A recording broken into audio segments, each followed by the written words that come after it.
ਸਹੇਲਿਓ, ਤੁਸੀਂ ਦੇਖ ਰਹੇ ਹੋ ਪੰਜਾਬੀ ਪ੍ਰਚਾਰ ਟੀਵੀ ਤੇ ਮੈਂ ਤੁਹਾਡਾ ਪ੍ਰਾਹੁਣਚਾਰ ਮੀਆਂ ਆਸਫ ਅਲੀ।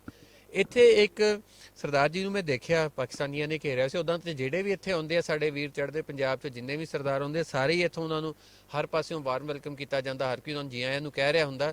ਤੇ ਇਹਨਾਂ ਨੂੰ ਮੈਂ ਦੇਖਿਆ ਕਿ ਮੈਂ ਕਿਹਾ ਚਲੋ ਤੁਹਾਡੇ ਨਾਲ ਵੀ ਜਾ ਕੇ ਗੱਲ ਕਰਾਂ। ਤੇ ਆਹ ਤੁਸੀਂ ਦੇਖ ਰਹੇ ਹੋ ਨਾਲ ਹੀ ਨਾਲ ਦੇ ਆ ਛੋਟਾ ਜਿਹਾ ਇੱਕ ਨਾ ਅੱਛਾ ਇੱਧਰ ਆ, ਪਹਿਲੇ ਮੈਨੂੰ ਆਪਣਾ ਨਾਂ ਤੇ ਦੱਸ ਕੀ ਨਾਂ? ਹਾਲਹੀ। ਅੱਛਾ, ਤੇ ਕੀ ਕਰਦਾ ਹੁੰਦਾ ਘਰ? ਪੜ੍ਹਦਾ ਵੀ ਆ? ਸਕੂਲ ਜਾਣਾ ਸ਼ੁਰੂ ਕਰਤਾ ਹੈ? ਅੱਛਾ, ਨਹੀਂ ਘਰ ਕੀ ਕਰਦਾ ਰਹਿੰਦਾ ਸਾਰਾ ਦਿਨ? ਘਰ ਦੇ ਪੜਾਈ। ਪੜ੍ਹਾਈ ਕਰਦਾ? ਅੱਛਾ, ਸਕੂਲ ਜਾਣਾ ਸ਼ੁਰੂ ਕਰਤਾ ਨਿੱਕੇ ਜਿਹੇ ਲਈ ਹੈ? ਕੀ ਵੈਸੇ ਅੱਛਾ, ਇਹ ਨਾ ਹੈ ਮਾਈਕ ਹੈ। ਕਿਹੜੀ ਕਲਾਸ ਹੋ ਆ ਗਈ? ਮਾਈਕ ਹਾਂ, ਇਹ ਮਾਈਕ। ਪਾਪਾ ਮਾਈਕ ਲਾਉਣਾ ਲੈ ਦਾਂਗੇ ਤੈਨੂੰ। ਚਲੋ ਤੈਨੂੰ ਵੀ ਘਰੇ ਹੈਗਾ ਵਾ, ਕਿੱਥੇ ਹੈਗਾ ਉਹ? ਪਹਿਲਾਂ ਗੱਲ ਕਰਨਾ ਉਧਰ ਕੀ ਕਿੱਥੇ ਕਰਨਾ? ਆ? ਆ ਘਰੇ ਦਾ ਕੀ ਦੱਸੂਗਾ। ਕਰਨਾ ਮਾਈਕ? ਕੀ ਕਰਨਾ? ਮਾਈਕ ਨਾ ਮੈਂ ਘਰੇ ਲੈ ਕੇ ਜਾਣਾ। ਘਰੇ ਲੈ ਕੇ ਜਾਣਾ? ਅੱਛਾ ਚਲੋ, ਤੇ ਕੀ ਕਰਿਆ ਕਰੇਗਾ? ਮੈਂ ਸਾਰਿਆਂ ਨੂੰ ਬੁਲਾਉਂਗਾ। ਮੈਂ ਸਾਰਿਆਂ ਨੂੰ ਪੜਾਉਂਗਾ। ਅੱਛਾ, ਸਾਰਿਆਂ ਨੂੰ ਪੜਾਏਗਾ, ਠੀਕ ਹੈ। ਹਾਂਜੀ, ਕੀ ਹਾਲ ਹੈ ਵੀਰ ਜੀ? ਕੀ ਨਾਮ ਬਹੁਤ ਤੁਹਾਡਾ? ਵਧੀਆ। ਮੇਰਾ ਨਾਮ ਸੁਖਵਿੰਦਰ ਸਿੰਘ ਹੈ ਜੀ। ਜੀ ਆਇਆਂ ਨੂੰ ਜੀ। ਆਏ ਤੁਸੀਂ ਇੱਥੇ? ਬਹੁਤ ਵਧੀਆ ਜੀ। ਕਿਹਦਾ ਲੱਗਿਆ ਇੱਥੇ ਆ ਕੇ? ਬਹੁਤ ਵਧੀਆ ਜੀ, ਮਨ ਖੁਸ਼ ਹੋ ਗਿਆ ਜੀ। ਅੱਛਾ, ਹਾਂਜੀ, ਤੇ ਲੋਕ ਕਿਵੇਂ ਲੱਗੇ ਇੱਥੇ ਦੇ? ਬਹੁਤ ਵਧੀਆ, ਸਭ ਪਿਆਰ ਕਰਨ ਵਾਲੇ ਲੋਕ ਮਿਲੇ ਜੀ। ਅੱਛਾ, ਹਾਂਜੀ ਹਾਂਜੀ। ਗੱਲ ਕਰ ਆਪਣੇ ਅੱਬਾ ਜੀ ਨਾਲ, ਪੁੱਛ ਇਹਨਾਂ ਨੂੰ ਸਵਾਲ ਪੁੱਛ। ਮੇਰੇ ਖਿਡੌਣੇ ਵਾਲਾ ਲੈਣਾ। ਮੈਂ ਲੈ ਦਾਂਗਾ ਜੀ। ਖਿਡੌਣੇ ਵਾਲਾ ਅੱਛਾ, ਖਿਲੌਣੇ ਵਾਲਾ ਲੈਣਾ ਵਾ, ਠੀਕ ਹੈ। ਤਾਂ ਮੈਂ ਥੋੜੀਆ ਹੈ ਮੇਰਾ ਥੋੜੀਆ ਸਾਡੇ ਅੱਛਾ, ਮੇਰਾ ਸੁਖਵਿੰਦਰ ਸਿੰਘ ਹੈ ਜੀ। ਕਿਹਦਾ ਲੱਗਿਆ ਇੱਥੇ? ਬਹੁਤ ਵਧੀਆ ਜੀ, ਲੋਕ ਕਿਵੇਂ ਲੱਗੇ? ਲੋਕ ਵੀ ਬਹੁਤ ਵਧੀਆ ਹੈ, ਸਾਰੇ ਆਪਣੇ ਹੀ ਲੱਗਦੇ ਆ, ਬਗਾਨਾ ਕੋਈ ਨਹੀਂ ਲੱਗਦਾ ਪਿਆ। ਅੱਛਾ, ਹਾਂਜੀ ਚਲੋ ਹਾਂਜੀ। ਓਏ ਖਾਣਾ ਅੱਛਾ ਸਿੰਘ ਚਲੋ ਜੀ। ਅੱਛਾ, ਇਹ ਦੇਖਿਆ ਤੁਸੀਂ, ਇਹ ਇੱਥੇ ਆਏ ਆ, ਇਹਨਾਂ ਦੇ ਨਾਲ ਹਰ ਕੋਈ ਫੋਟੋਆਂ ਖਿਚਾ ਰਿਹਾ ਸੀ। ਆਹ ਤੇ ਬੜਾ ਸ਼ਰਾਰਤੀ ਜਿਹਾ ਹੈਗਾ ਹੀ ਹੈਗਾ ਵਾ, ਇਹਨੂੰ ਦੇਖ ਕੇ ਤੇ ਲੋਕਾਂ ਨੇ ਖਿਚਾਉਣੀਆਂ ਸੀ। ਪਰ ਉਵੇਂ ਵੀ ਜਿਹੜਾ ਵੀ ਸਰਦਾਰ ਇੱਥੇ ਦਿਸਦਾ ਲੋਕਾਂ ਨੂੰ, ਉਹਦੇ ਨਾਲ ਲਾਜ਼ਮੀ ਤੌਰ ਤੇ ਹਰ ਕੋਈ ਫੋਟੋਆਂ ਖਿਚਾਉਂਦਾ ਵਾ। ਅੱਛਾ, ਇੱਥੇ ਸਾਡੇ ਨਾਲ ਇੱਕ ਪਾਕਿਸਤਾਨੀ ਵੀ ਮੌਜੂਦ ਹੈ, ਇਹਨਾਂ ਦੇ ਨਾਲ ਵੀ ਗੱਲ ਕਰਦੇ ਆ। ਅੱਛਾ ਵੀਰ ਜੀ, ਤੁਸੀਂ ਦੱਸੋ ਕਿ ਤੁਸੀਂ ਇੱਥੇ, ਮੈਂ ਦੇਖਿਆ ਤੁਹਾਨੂੰ, ਤੁਸੀਂ ਇਹਨਾਂ ਦੇ ਨਾਲ ਖੜੇ ਸੀ, ਤਸਵੀਰਾਂ ਖਿਚਾ ਰਹੇ ਸੀ, ਬੜੀਆਂ ਜੱਫੀਆਂ ਪਾ ਰਹੇ ਸੀ। ਕੀ ਇਹ ਅਪਣਾਈਅਤ ਦੀ ਵਜ੍ਹਾ ਕੀ? ਅਪਣਾਈਅਤ ਦੀ ਵਜ੍ਹਾ ਹੈ ਕਿ ਸਾਡੇ ਜਿਹੜੇ ਬਜ਼ੁਰਗ ਸਨ ਨਾ, ਅੰਮ੍ਰਿਤਸਰ ਤੋਂ ਅੱਗੇ ਇੱਕ ਕਸਬਾ ਸੀ ਸ਼ਾਹਬਾਦ, ਉੱਥੋਂ ਆਏ ਸਨ।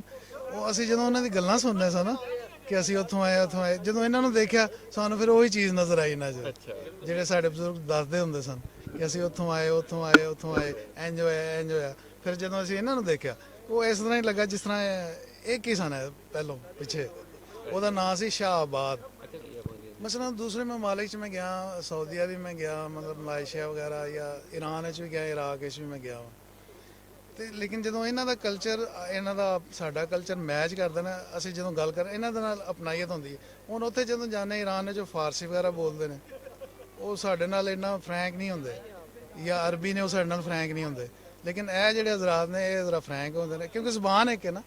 ਉਹ ਫਿਰ ਇਸ ਤਰ੍ਹਾਂ ਹੀ ਲੱਗਦਾ ਜੈਸੇ ਸੇਮ ਕਲਚਰ ਹੈ। ਬੇਸ਼ੱਕ ਮਜ਼ਾਹਿਬ ਨਹੀਂ, ਮਜ਼ਾਹਿਬ ਮੁਖਤਲਿਫ ਨੇ, ਲੇਕਿਨ ਕਲਚਰ ਜਿਹੜਾ ਨਾ ਉਹ ਸੇਮ, ਇਸ ਵਜ੍ਹਾ ਨਾਲ ਅਪਣਾਈਅਤ ਹੁੰਦੀ ਹੈ। ਗੱਲ ਸੁਣੇ ਜੀ, ਉਹਨਾਂ ਨੇ ਕਿਹਾ ਦੂਜੇ ਮੁਲਕਾਂ 'ਚ ਵੀ ਮੈਂ ਗਿਆ ਕਈਆਂ 'ਚ, ਪਰ ਉੱਥੇ ਜਾ ਕੇ ਲੋਕਾਂ ਨੂੰ ਮਿਲੀ ਦਾ ਜੋ ਅਪਣਾਈਅਤ ਨਹੀਂ ਮਿਲਦੀ। ਜਿਹੜੀ ਅਪਣਾਈਅਤ ਸਾਨੂੰ ਚੜ੍ਹਦੇ ਪੰਜਾਬ 'ਚ ਆਏ ਹੋਏ ਲੋਕਾਂ ਦੇ ਨਾਲ ਮਿਲ ਕੇ ਹੁੰਦੀ ਹੈ, ਆਪਣੇ ਵੀਰਾਂ ਦੇ ਨਾਲ। ਜਿਹੜਾ ਮਜ਼ਹਬ ਨਾਲ ਹੀ ਹੋਵੇ, ਹਾਂਜੀ, ਜ਼ਰੂਰੀ ਨਹੀਂ ਹੈ ਕਿ ਇਹਦਾ ਤਾਲੁਕ ਮਜ਼ਹਬ ਨਾਲ ਹੋਵੇ ਅਪਣਾਈਅਤ ਦਾ। ਬਿਲਕੁਲ। ਇਹ ਗੱਲ 16 ਹਾਲ ਨੇ ਗੱਲ ਠੀਕ ਕੀਤੀ ਇਹਨਾਂ ਨੇ ਕਿ ਜ਼ਰੂਰੀ ਨਹੀਂ ਕਿ ਅਪਣਾਈਅਤ ਦਾ ਤਾਲੁਕ ਮਜ਼ਹਬ ਨਾਲ ਹੋਵੇ। ਆਪਣੀ ਬੋਲੀ, ਆਪਣਾ ਕਲਚਰ, ਆਪਣੇ ਵਰਗੇ ਲੋਕਾਂ ਦੇ ਨਾਲ ਅਪਣਾਈਅਤ ਹੋ ਹੀ ਜਾਂਦੀ ਹੈ। ਤੇ ਬਹਰਹਾਲ ਬੜੀ ਖੁਸ਼ੀ ਹੋਈ ਦੇਖ ਕੇ ਇਹਨਾਂ ਨੂੰ, ਤੇ ਖਾਸ ਕਰ ਇਹ ਨਿੱਕੂ ਨੂੰ ਦੇਖ ਕੇ ਤੇ ਵਾਕਈ ਬੜੀ ਖੁਸ਼ੀ ਹੋਈ। ਹਾਲੇ ਤਾਈਂ ਜਿਹੜਾ ਵਾ ਉਹ ਦੇਖ ਰਿਹਾ ਮਾਈਕਲ। ਅੱਛਾ ਹਾਂ, ਅੱਛਾ, ਨਾਲ ਇਹਦੀ ਨਿੱਕੇ ਦੀ ਭੈਣ ਵੀ ਆਈ ਹੋਈ ਹੈ। ਕੀ ਨਾਮ ਬੇਟਾ? ਹਰਸੀਰਤ ਕੌਰ। ਹਰਸੀਰਤ ਕੌਰ। ਕੀ ਪੜ੍ਹਦੀ ਹੈ? ਕਿਹੜੀ ਕਲਾਸ? 4th। ਅੱਛਾ, ਇੱਥੇ ਆ ਕੇ ਕਿਹਦਾ ਲੱਗਿਆ? ਬਹੁਤ ਵਧੀਆ। ਅੱਛਾ, ਇੱਥੇ ਝੂਲੇ ਲਾ ਸਾਡੇ ਲਈ ਦੱਸ ਦੇ ਸਾਡੇ ਲਈ ਇੱਥੇ ਝੂਲੇ ਲਾ ਦੋ। ਅੱਛਾ, ਆ ਸੁਣ ਲਓ ਜੀ, ਇਹ ਦੂਜੀ ਬੱਚੀ ਹੈ ਜਿਹੜੀ ਕਹਿ ਰਹੀ ਹੈ ਕਿ ਤੇ ਸਾਡੇ ਲਈ ਝੂਲੇ ਲਾਏ ਜਾਣੇ ਚਾਹੀਦੇ ਆ ਤਾਂ ਕਿ ਅਸੀਂ ਖੇਲ ਖੂਲ ਸਕੀਏ। ਇੱਥੇ ਆ ਕੇ ਖੜੇ ਰਹਿਣਾ ਪੈਂਦਾ।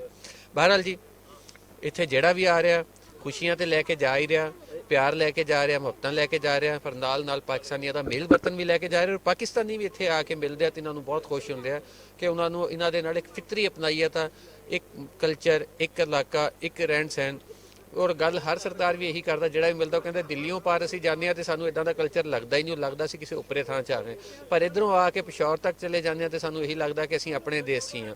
ਤੇ ਯਕੀਨਨ ਇਹ ਇੱਕ ਜਿਹੜੀ ਬੋਲੀ ਦੀ ਸਾਂਝ ਆ, ਇਹ ਸਾਂਝ ਪੰਜਾਬੀਆਂ ਦੀ ਸਾਂਝ ਜਿਹੜੀ ਆ ਸਲਾਮਤ ਰਹਿਣੀ ਹੈ ਔਰ ਇਹ ਪੂਰੀ ਦੁਨੀਆ ਦੇ ਪੰਜਾਬੀਆਂ ਨੂੰ ਇੱਕ ਕੀਤੀ ਰੱਖੇਗੀ।